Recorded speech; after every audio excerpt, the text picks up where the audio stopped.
کیا بجٹ معیشت بہتر کر پائے گا یا نہیں کر پائے گا؟ مفتاح اسماعیل صاحب ہمارے ساتھ موجود ہیں، سابق وزیر خزانہ ہیں، سیکرٹری جنرل عوام پاکستان پارٹی کے، خود بھی انڈسٹریلسٹ ہیں۔ مفتاح صاحب السلام علیکم۔ وعلیکم السلام۔ ہمارا ہاٹ ایشو یہ ہے کہ اب بجٹ معیشت بہتر کر پائے گا، لیکن اس سے پہلے مجھے یہ بتائیں کہ اس سال پاکستان میں بڑی فصلوں کی پیداوار میں 14% کمی ہوئی ہے۔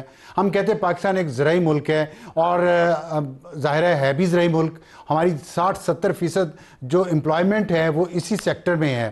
تو اس میں کمی سے آپ کے خیال میں کیا نقصان ہو سکتا ہے پاکستان کی معیشت کو؟ اور جو بجٹ انہوں نے پیش کیا ہے اس سے انڈسٹری بڑھے گی اور زراعت مزید کم ہوگی یا کچھ بھی نہیں ہوگا؟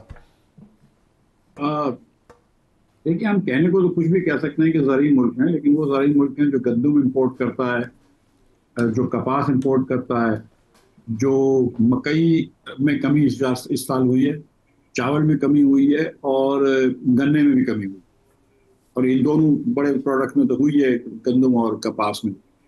تو ریئلی 20% ہماری ایگریکلچر ہے، اور گورنمنٹ کی جو نافذ پالیسیاں ہیں پچھلے 2 سال میں خاص طور پہ، جس کی وجہ سے فارمرز کو نقصان ہوا ہے، ویٹ کے فارمرز کو خاص طور پہ، اور اس کی وجہ سے پروڈکشن کم ہو گئی ہے، اور پاکستان کی معیشت کو جب اتنا ایگریکلچر کو نقصان ہوتا ہے تو صرف ایگریکلچر کو نقصان نہیں ہوتا، ظاہر ہے کہ انڈسٹری کو بھی نقصان ہوتا ہے، کیونکہ کپاس پھر ٹیکسٹائل میں جاتی ہے، گنا پھر آپ اس میں شوگر میں چلے جاتا ہے، ویٹ سے آپ کی بہت ساری ڈاؤن اسٹریم انڈسٹری ہوتی ہے، مکئی سے بہت ڈاؤن اسٹریم انڈسٹری ہوتی ہے، اسٹارچ ہے، گلوکوز ہے، دیگر چیزیں بنتی ہیں۔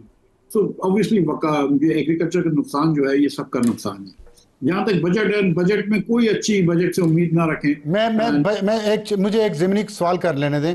آپ نے بجٹ پہ آتے ہیں، آپ نے کہا کہ گندم، چاول، کپاس، مکئی، یہ چاروں فصلیں کم ہوئی ہیں نا، اور ساری کیش آور فصلیں ہیں۔ مجھے یہ بتائیے، گندم کی پرائس میں تبدیلی کی گئی ہے، گندم کے پالیسی میں تبدیلی کی گئی ہے، اس کی اب حکومت نئی پرائس مقرر کرتی ہے، نئی خریدتی ہے، تو پھر چاول اور کپاس اور مکئی کی فصلیں کم کیوں ہوئیں؟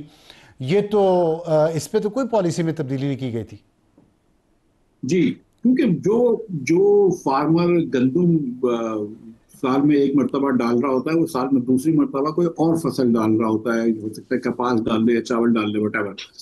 تو ایسا نہیں ہے کہ فارمر کو، گندم کے فارمر کو آپ نے غریب کیا، آپ نے فارمر کو غریب کر دیا، فارم انکم کم کر دی۔ جب فارمر غریب ہو جائے گا تو وہ کچھ اور بھی نہیں کر سکے گا، وہ مویشی بھی اتنے نہیں ڈال سکے گا، وہ اپنے بچوں کی اسکول بھی نہیں پیسے خرچ کر سکے گا، وہ موٹر سائیکل بھی نہیں لے سکے گا، اور بہت سارے اس کے اخراجات کم ہو جاتے ہیں۔ تو جب آپ صرف کپاس پہ گندم پہ، جو کہ ہمارا سب سے بڑا پروڈکٹ ہے، جس پہ ہم 9 ملین ایکڑ پھر لگاتے ہیں، 28 سے 30 31 ملین ٹن ہم کو چاہیے ہوتے ہیں، ہمارے اتنا استعمال ہے۔ اگر اس پہ آپ فارمر سے وعدہ کرتے ہیں کہ ہم آپ سے گندم لیں گے 100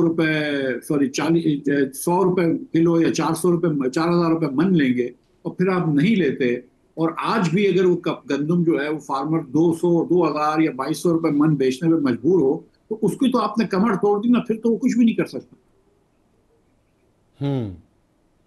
تو اچھا، اس میں آپ سمجھتے تھے کہ پہلی والی پالیسی ٹھیک تھی؟ نہیں، دیکھیں، آپ نے اگر فری مارکیٹ کرنی ہے تو I have nothing against free market. جیسے آپ نے پاکستان میں کچھ عرصے پہلے چاولوں کی فری مارکیٹ کری، اور چاول ٹھیک ہے، لیکن چاول ہماری اتنی اسٹرانگ امپورٹنٹ کراپ نہیں ہے۔ آپ نے یہ کرنا تھا، ایک تو یہ جھوٹ نہیں بولنا تھا۔ آپ نے اگر یہ نہیں کہہ سکتے کہ آپ بولیں گے میں 4,000 کو دوں گا پھر نہ لیں، آپ اس سال بولیں ہی نا، جیسے اس سال کیا کہ بولے ہی نہیں۔ لیکن پھر آپ کر دیں کہ الیکٹرانک ویئر ہاؤس رسیٹس کر دیں، کہ یار ایک فارمر جائے، وہ ویئر ہاؤس میں ڈالے، اس کو رسید ملے، وہ رسید بیچ سکتا ہے، اس کے سامنے قرض لے سکتا ہے۔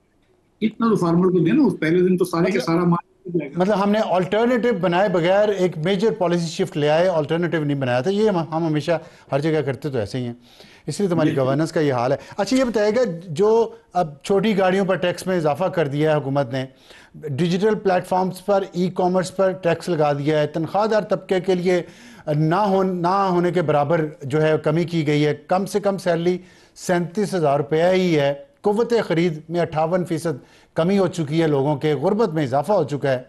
تو کیسے ریل اسٹیٹ میں ریلیف ہے، امپورٹس پر ڈیوٹی میں کمی ہے، بی آئی ایس پی کے لیے 716 ارب، کیسے معیشت ترقی کرے گی؟ اس میں کرے گی؟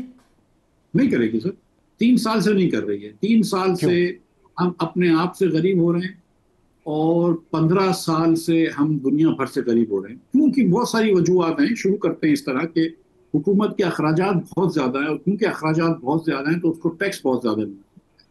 لیکن کیونکہ ہم اشرافیہ کو ٹیکس نہیں کرتے تو ہم غریب لوگوں کے اوپر بہت بوجھ ڈال گئے. اب غریب آدمی جو ہے نا وہ معیشت کے اندر پروڈکٹیو رہا نہیں. ایک فرض نمبر 1. اخراجات اس لیے زیادہ ہے کہ ہم نے لاسٹ NFC ایوارڈ میں 60% پیسے صوبوں کو دینے کا وعدہ کر دیا. اب صوبوں کے پاس اتنا وافر پیسہ ہے کہ 1000 ارب روپیہ اس وقت بینک میں رکھا ہوا ہے صوبوں کے، ان سے خرچ نہیں ہوا.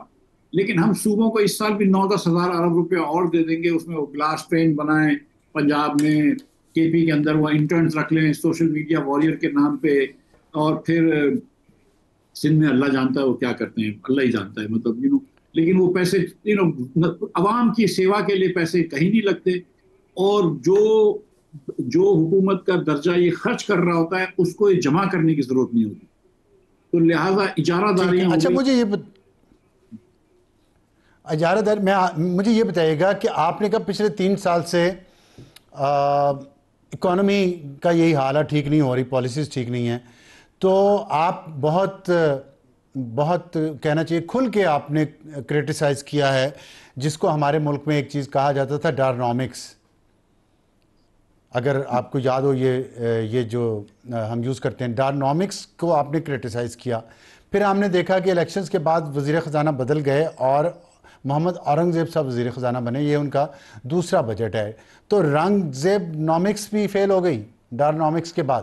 یہ جو مسئلہ ہے ڈارنامکس، اس سے کوئی تعلق نہیں. پاکستان میں جو اصل مسئلے جو ہے نا، جو مثال کے طور پہ NFC ایوارڈ کا، اب اس میں اگر جو لوگ شامل تھے، لیکن NFC ایوارڈ ایک بہت زیادہ ہم نے کر دیا، اور ہم نے وفاق کو کنگلا کر دیا. وفاق کنگلا ہوگا تو وفاق کو زیادہ سے زیادہ ٹیکس لگانا پڑ رہا ہے جس سے معیشت بیٹھ رہی ہے.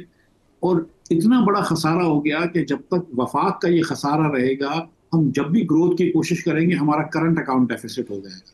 وہ جو کرنٹ تو اکاؤنٹ پھر یہ معاشی تو پھر یہ معاشی تو نہیں، یہ تو سیاسی مسئلہ ہوا. نہیں تو مطلب دیکھیں نا، سارے مسئلے سیاسی ہوتے ہیں نا. پہلے آپ نے NFC ایوارڈ ٹھیک کرنا ہے. آپ نے مثال کے طور پہ میں آپ کو دے دوں تو دیکھیں، ابھی اورنگزیب یا ڈار صاحب کا اس میں کوئی قصور نہیں ہے. اگر پرائم منسٹر صاحب انسسٹ کرتے ہیں کہ 1000 روپے آپ PSDP پہ خرچ کرنا ہے، اور صوبوں کو آپ نے اتنے پیسے دینے، اور انہوں نے 2800 ارب روپے اپنے ADBs پہ خرچ کرنے ہیں، اور یہ 3800 ارب روپے ہم نے نالیاں بنانی ہے. ابھی ضرور نہیں تھی. اس وقت اگر آپ معیشت، آپ کے 3 سال سے آپ کا ایوریج پاکستانی غریب ہو رہا ہے، آپ نے نوکری پیشہ لوگوں پہ جابرانہ ٹیکس لگا رکھے ہیں، آپ نے انفلیشن کی وجہ سے لوگوں کو مار ڈالا، اس کے بعد آپ نے ٹیکسوں کی وجہ سے لوگوں کو مار ڈالا، بجلی اور گیس کی وجہ سے لوگوں کو مار ڈالا. آج حکومت کا بیانیہ اس لیے نہیں بکتا نا کہ پاکستانی خوش نہیں ہے. 3 سال سے آپ نے اس کی کمر توڑ دی ہے. جب آپ بات کرتے ہیں کہ 50-60% قوت خرید کم ہو گئی ہے، تو وہ تو بیچارہ اپنے بچوں کو کھانا کھلانے کے لائق نہیں رہا. اس کے بعد آپ ٹاکس پہ ٹیکس لگائیں. میں بات آپ کی سمجھ گیا، میں بات سمجھ گیا. آپ یہ کہہ رہے ہیں کہ ٹیکس فیڈرل گورنمنٹ اتنا زیادہ لگائی جا رہی ہے کیونکہ وہ کنگلی ہو چکی ہے، اور کنگلی اس لیے ہو چکی ہے کہ NFC ایوارڈ کے ذریعے صوبوں کو بہت پیسے جاتے ہیں اور وہ صحیح طرح سے خرچ نہیں ہو رہے. تو آپ یہ سجیسٹ کر رہے ہیں کہ پاکستان کی معیشت کا حل NFC ایوارڈ دوبارہ طے کرنے میں ہے؟ سر یہ ایک حل ہے. دوسرا یہ ہے کہ PSDP تو دیکھیں آپ، یہ 3800 ارب روپے کی کیا ضرورت تھی اس بار یہ PSDP کرنے کی صوبے کو اور وفاق کو. اس وقت متحمل ہوئے 3800 ارب روپے خرچ کرنے کے. آپ کی ملٹری سے 1.5 گنا زیادہ خرچ کرتے ہیں PSDP نالیاں بنانے کے لیے. 800 ارب روپے آپ نے 700 ارب روپے آپ نے پچھلے بجٹ میں لگایا تھا MNAs اور MPA کے اوپر. اس بار میں ابھی حساب نہیں کیا، لیکن تو نالیاں کیسے بنائیں؟ نالیاں سڑکیں بنانا بھی تو ضروری ہے نا، اس کا کیا کریں؟ سر میری بات سنیں، جس ملک میں 10 میں سے 8 بچہ 10 سال کی عمر کا 2 جملے اردو میں نہیں پڑھ سکتا ہو نا، اس میں نالیاں نہ بنائیں تو بہتر ہے. اور آپ بھی جانتے ہیں اور میں بھی جانتے ہیں کہ نالیوں کے اندر 20 سے لے کے 80% تک چوری ہوتی ہے، خرد برد ہوتی ہے. کہ نالیاں کوئی فیصدی صحیح ہے، یہ آپ جانتے ہیں. ٹھیک ہے، نہیں کوئی آلٹرنیٹیو سسٹم تو ہونا چاہیے نا. سسٹم ضرور کرے سر، لیکن کوئی طریقہ کار بھی تو ہونا چاہیے نا. کیا ضروری ہے اس وقت کہ نالیاں بنانا ضروری ہے؟ بچوں کو تعلیم دینا زیادہ ضروری ہے. کیا ضروری ہے کہ ادھر مطلب اسٹنٹنگ سے بچے مر، آپ نالیاں بنانے پہ بیٹھے، آپ لوگوں کے دونوں ہی کام. ٹھیک ہے.